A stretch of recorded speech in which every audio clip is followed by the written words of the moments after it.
શહેર કોંગ્રેસ સમિતિ દ્વારા પણ એક કાર્યક્રમનું આયોજન કરવામાં આવ્યું છે। તમામ જિલ્લાની અંદર જિલ્લા કોંગ્રેસ સમિતિઓ દ્વારા જે તાજેતરની ચૂંટણીમાં પરિણામો આવ્યા છે એમાં જે પક્ષના અધિકૃત પદાધિકારીઓ જે મહત્ત્વના છે કે જેમની પાસે જવાબદારી છે એનું વિશ્લેષણ કરતા હોય, પરંતુ સામાન્ય કાર્યકરના મગજમાં પણ શું વેદના છે, એમની પણ શું તકલીફ છે, એ તમામ લોકો સાથે વધારે વિસ્તૃત લોકો સાથે ચર્ચા કરી શકાય એટલા માટે આજની આ કાર્યક્રમનું આયોજન કરવામાં આવ્યું છે।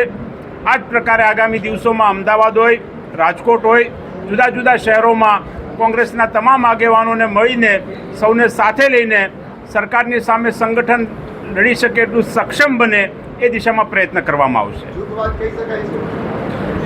મેં કીધું એ મુજબ કે પરિવારની અંદર વાદ હોઈ શકે, વિવાદ હોઈ શકે, પરંતુ સંવાદ ન હોય ન ચાલે એટલા માટે આજે સંવાદ કરવા માટે સૌની સાથે અમે જ્યાં ઉપસ્થિત થયા છીએ।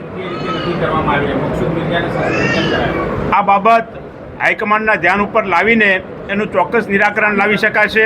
ભાઈ મકસૂદ મિર્જાને પણ હું છેલ્લા 25 વર્ષથી NSYના માધ્યમથી કાર્ય કરતા હતા ત્યારથી પરિચિત છું। જીવનના બહુમૂલ્ય વર્ષો પણ કોંગ્રેસ પાર્ટી માટે એમણે આપેલા છે। ત્યારે પરિવારની અંદર કોઈ પણ વિષય હોય તો એને ચર્ચા કરીને ચોક્કસ સોર્ટ આઉટ કરી શકાતો હોય છે। આ કોંગ્રેસ નવનિર્માણ અભિયાનની જરૂર શું પડે?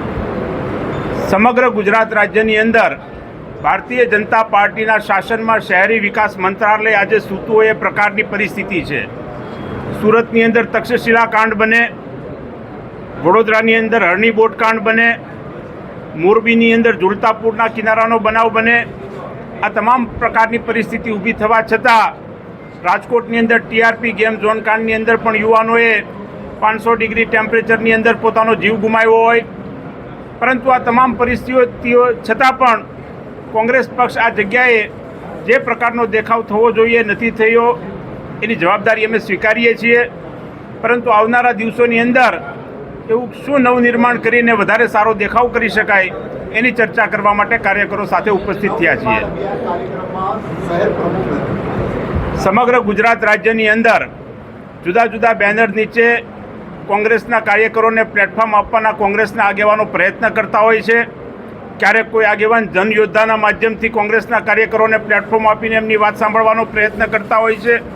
ક્યારેક કોઈ આગેવાન પરિવાર સંગમના નામેથી કાર્યકરોને બોલાવીને એમની વાત સાંભળવાનો પ્રયત્ન કરતા હોય છે। આજે નવનિર્માણ અભિયાનના માધ્યમથી કોંગ્રેસના કાર્યકરોને આમંત્રણ આપવામાં આવ્યું છે।